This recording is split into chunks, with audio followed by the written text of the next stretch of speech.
Welcome to Philosophy 3400. We're going to look at care for one's life on page 154 to 157 of Immanuel Kant's lectures on ethics. Let me see this again. That's not working for you. Just take the screen and hold it up to a mirror. That'll help. In any case, care for one's life. What are we talking about here? Interesting. Here's what the moral law commands when it comes to how we are to care for our lives. It turns out there is going to be an ethics here around suicide that's going to put Kant on the one side of a thorny ethical question going all the way back to antiquity. Whether or not it is ever right for a person to decide to end their life. I believe. Yeah, there we go. Maybe. Certainly this is present in Kant's ethical thinking. So let's have a look at this. Care for one's life. Life, in and for itself, is not the greatest of the gifts entrusted to our keeping, and of which we must take care. Kant's in agreement here with Socrates and others, right? There are things more important than life, like being a good person, right? A life lived being dishonest, being a terrible person, harming others, and just being toxic and evil would be a life better not lived at all for anyone involved. So life, in and of itself, not the greatest of the gifts entrusted to our keeping, of which we must take care, right? Our souls and the moral integrity of our character, right? Maybe more important. There are duties, Kant writes, which are far greater than life, right? And which can often be fulfilled only by sacrificing life. So there's going to be an ethics here around sort of when we might be morally obligated to sacrifice our life and when we are morally prohibited from taking our lives. Observation and experience, on the bottom of page 154 here, observation and experience show that a worthless man values his life more than his person, right? I'll do whatever it takes to preserve my life, right? And I'll literally commit any crime and I'll do any sort of evil, whatever. Just please, let me keep my life. And then you can become complicit in monstrous injustices, right? Evildoers use threats and intimidation, right, to compel people to become complicit and join them. So, and worthless humans value their lives more than, what he means here by person is what really matters here. What kind of a person you are. He who has no inner worth sets greater store by his life. But he who has a greater inner worth places a lesser value upon his life. The latter, right, somebody who actually cares about their soul, their character, their personhood, their moral integrity, more than simply staying alive. So the latter would sacrifice life rather than be guilty of a disgraceful action. I would rather lose my life than be guilty of doing something disgraceful.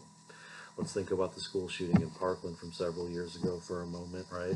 That school resource officer who was cowering behind his police cruiser outside while children were being shot inside that school. That was a disgraceful action. Donald Trump said at least one honest thing in his short presidency. He called this man a coward, right? And he was not wrong about that. That is literally what we call cowardice. And I think there's even a sort of legal or sort of a professional determinant. That's what the police, for instance, call this, failing to do the duty of putting your life on the line in the performance of your job, saving lives. Okay, so a person who cares, right, about their inner worth here would rather sacrifice life than be guilty of a disgraceful action. They value their person more than their life. But a man of no inner worth would act basely rather than sacrifice his life. He preserves his life, but he's no longer worthy to live. And incidentally, the school resource officer in Florida, right, over the past few years since he demonstrated this cowardice and has been, vilified publicly, has lived a life that you may wonder if that life is worthy of living.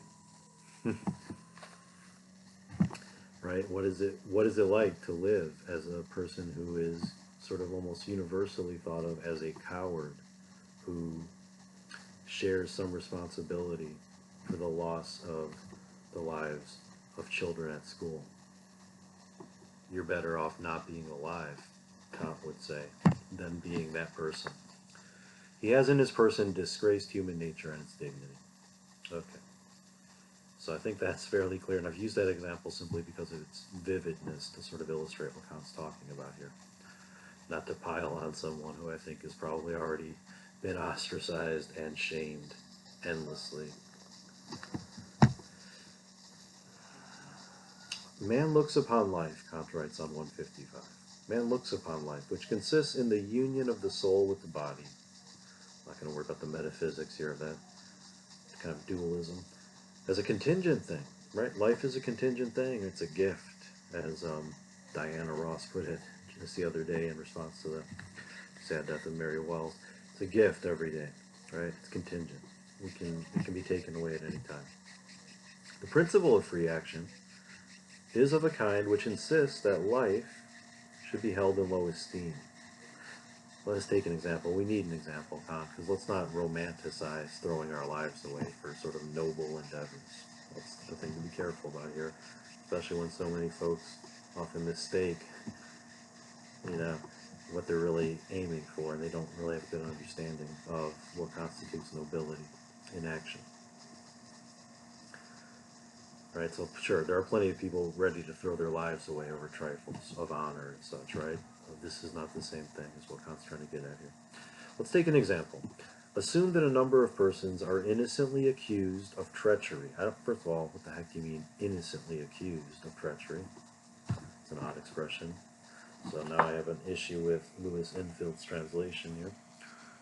But okay, assume a number of people are accused of treachery, and that while some of them are truly honorable, others, although innocent of this particular accusation, are contemptible and of no real worth.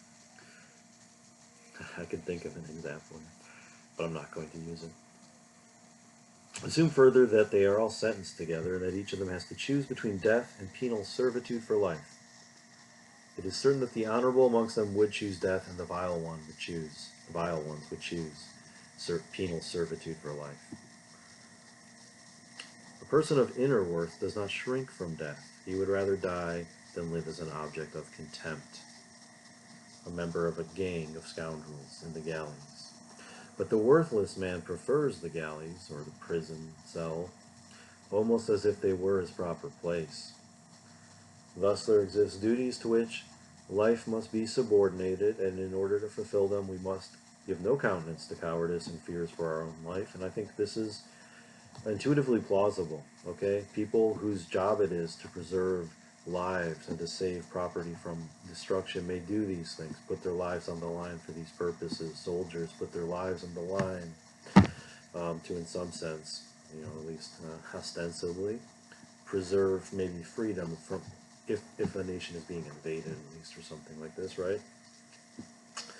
And so there are situations where people, will subordinate their natural kind of inclination to preserve their life. For example, right, you see somebody drowning in the water and you can swim, so you jump in to save them. Now perhaps that is dangerous. You could you could end up losing your life, and you could also it's a dangerous thing to do, but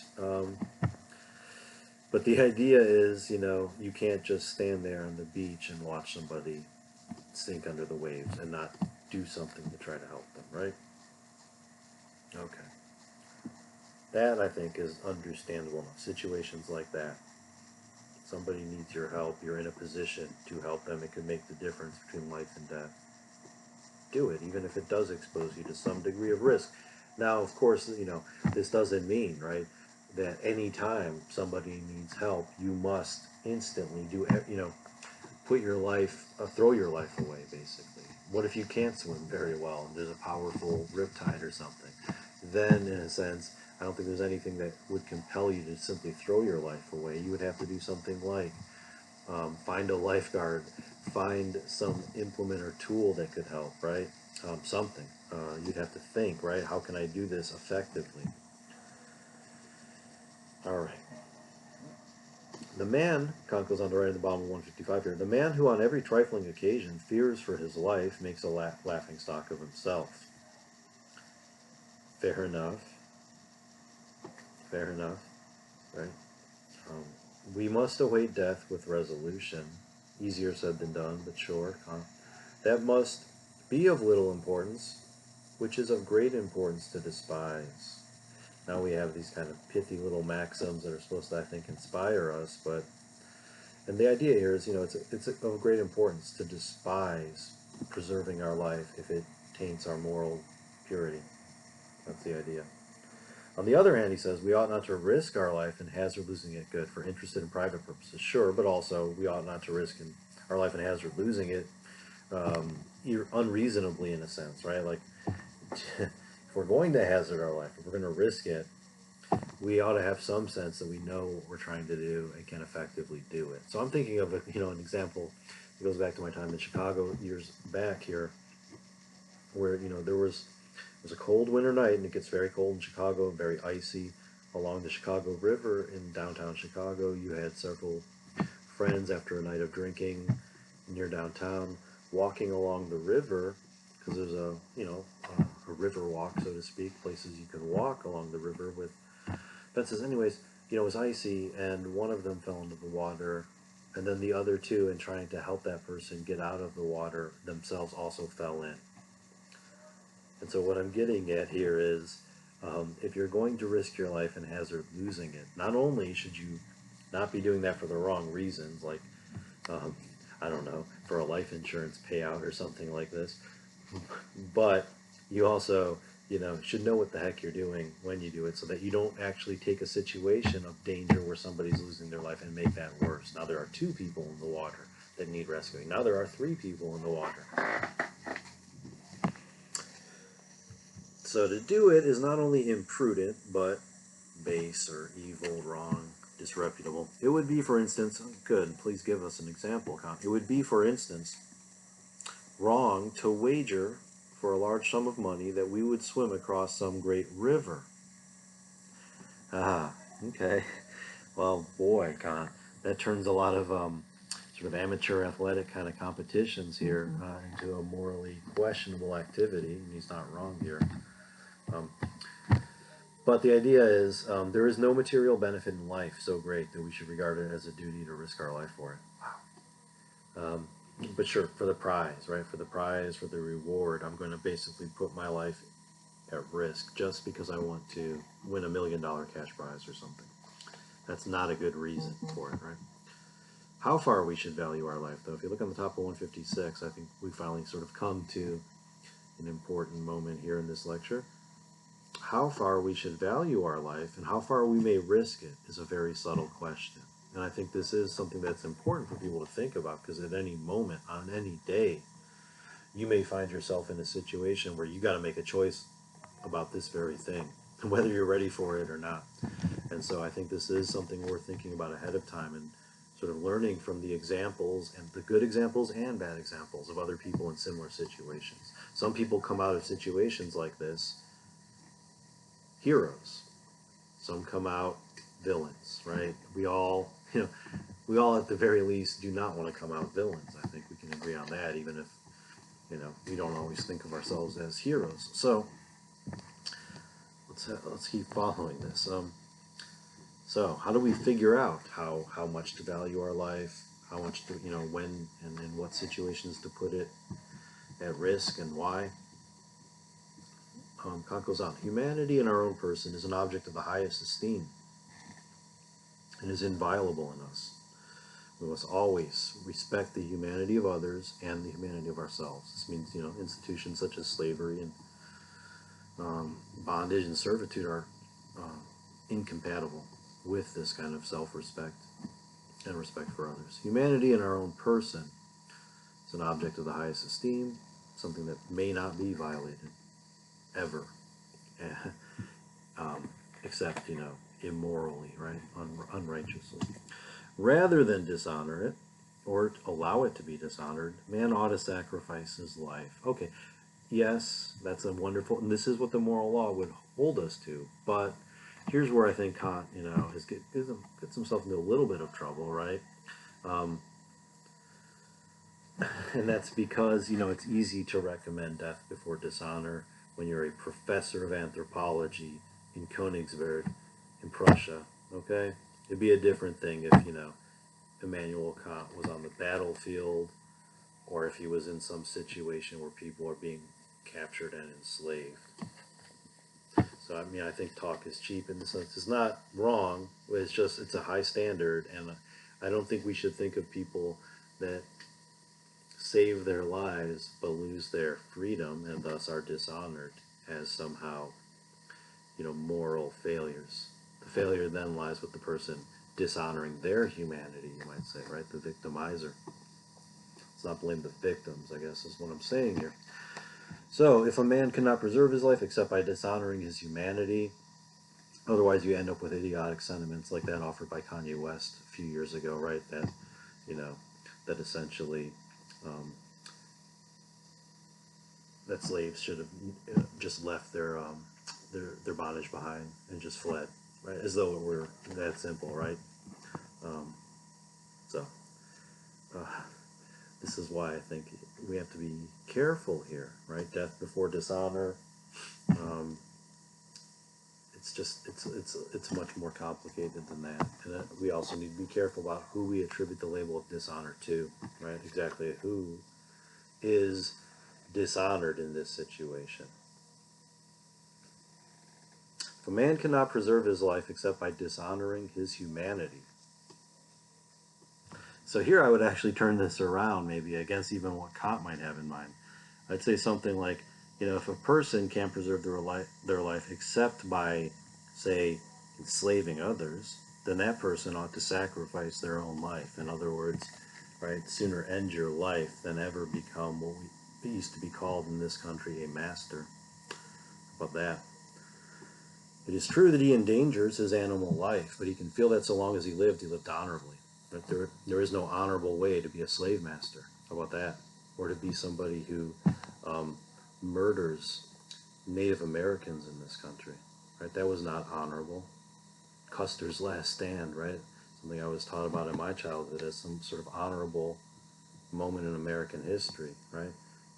To the contrary, Custer would have been better ending his life prior to those events.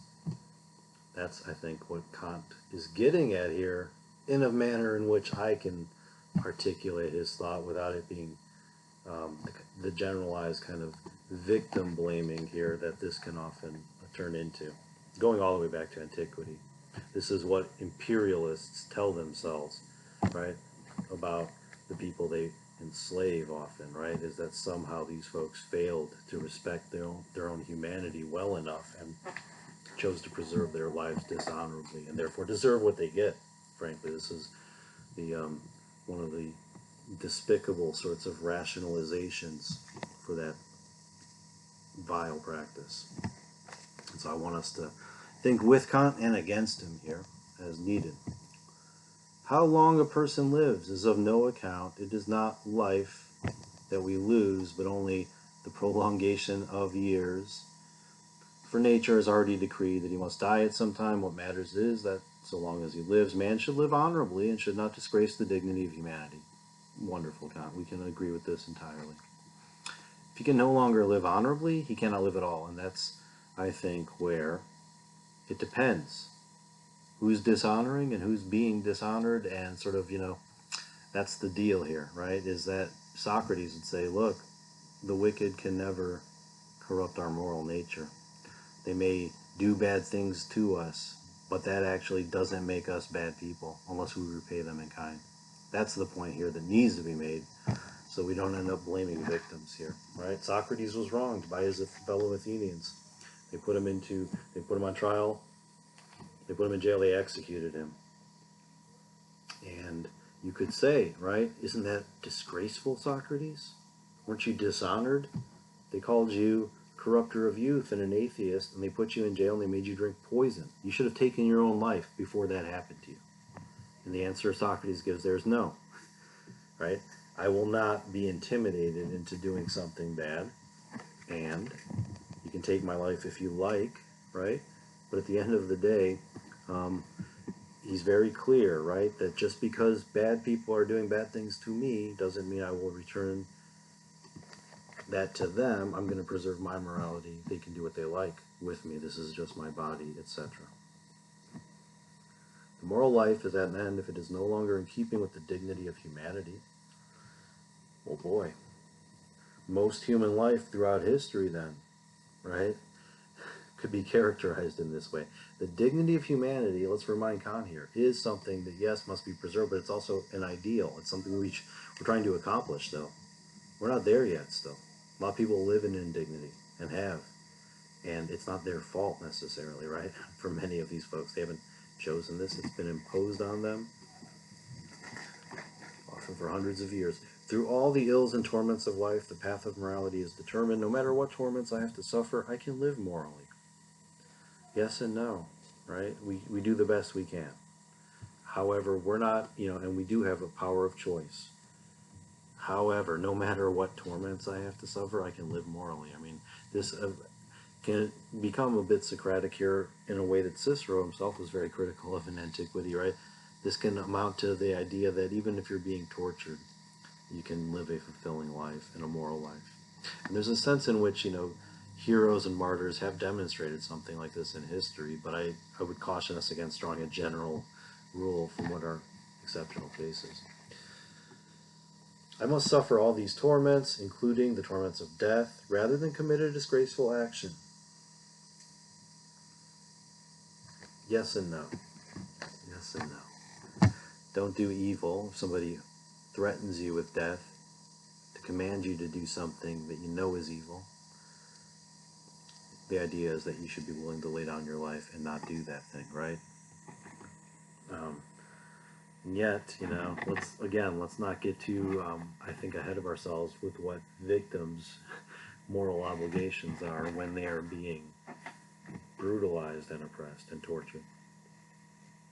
And there's a kind of stoic ideal here that we just need to be very careful around, I think, right? Death before dishonor. On the one hand, there's something admirable in this sentiment. On the other hand, I think there's something dangerous and potentially obnoxious. And we all should know this, right? People have been in situations where maybe you weren't comfortable doing something. You felt maybe it wasn't the right thing to do. You felt like you really had no choice, though technically you did.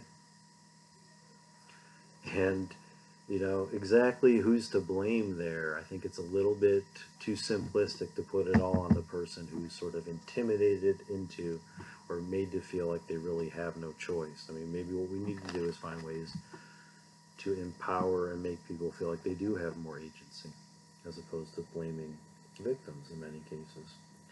The moment I can no longer live in honor but become unworthy of life by such an action, I can no longer live at all. Again, easy to say this, right? As a professor in a university town in Prussia, right? You're not on the battlefield. You're not dealing with this issue up front and close. So, I think talk is cheap in this sense a little bit.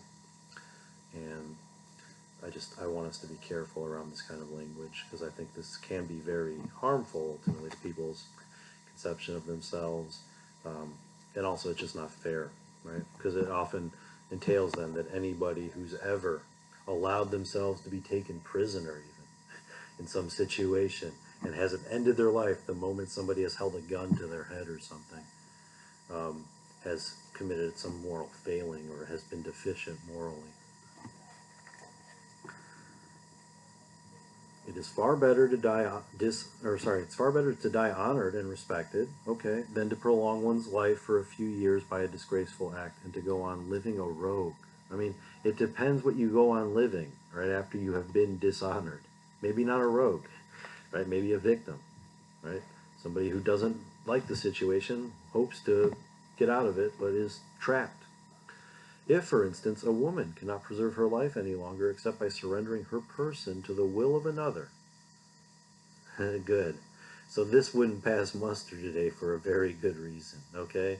If a woman cannot preserve her life any longer except by surrendering her person to the will of another, she is bound to give up her life rather than dishonor humanity in her own person, which is what she should be doing in giving herself up as a thing to the will of another. right? The issue here is, let's translate this into legal terms now, and the idea is anytime, for instance, a woman has been kidnapped and violated in some sense, now we're going to essentially say, well, because you didn't end your life before all that could happen, you're complicit in it, or you've allowed this, So again, victim blaming here, and I think this is precisely what has been irritating me throughout this piece. Sorry, what can you do, right? I care about these ideas, and I look to Kant, and I think he has many insights, and yet there's a lot of things here that are problematic and, frankly, sometimes nauseating mixed in. But I don't want to throw the baby out with the bathwater here. There's a lot of bathwater in this particular lecture. There's still something worth preserving here. I want to look at the very last few sentences on page 157, and we'll wrap this up. Necessity cannot cancel morality, right? Just because somebody is compelling, right? Just because there's a necessity here. Necessity cannot cancel morality. If then I cannot preserve my life except by disgraceful conduct. Virtue relieves me of this duty because a higher duty here comes into play and commands me to sacrifice my life. And the issue is it's not always clear, right, if sacrificing your life is genuinely warranted.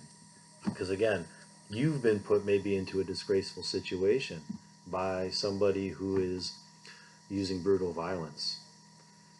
The fault, though, and the sort of moral failing here, I think that there's something profoundly wrong and dangerous about saying your responsibility is to end your life before this happens. Here's one thing that rules out: escaping from that situation and preserving your life, and then, granted something bad just happened, but now you can rebuild your life. Okay, people have been victimized and kidnapped and tortured and survived, gotten out of it, and built a life for themselves, and the person who did it to them have been caught and held accountable. That's another outcome where things can, turn out a different way here. And it doesn't have to be, there's something, I think, Kant here is really just repeating without, doing anything new. He's repeating certain Stoic tropes from antiquity that, I think are questionable and that have been misused throughout the history of ideas here to justify, to even used as pretexts and justifications for institutions such as slavery. And also, again, for justifications for blaming women, for instance, when they've been subjected to violence from men. And that's not okay, in any sense, coming out of Kant or anyone else, especially with all the language about, our moral obligations and language about religion here. And it just is frustrating at times that Kant has, some interesting things there, I think, that are correct. Right, again, I used this example of the school resource officer in Parkland at one point to sort of give us a plausible way of understanding Kant here, but then I think there's also something toxic in this lecture that we just have to be clear about and say, and that's something we don't have to accept Kant, and we can, not agree with you on that, and we can object to that and reject that. All right, thank you very much for joining me.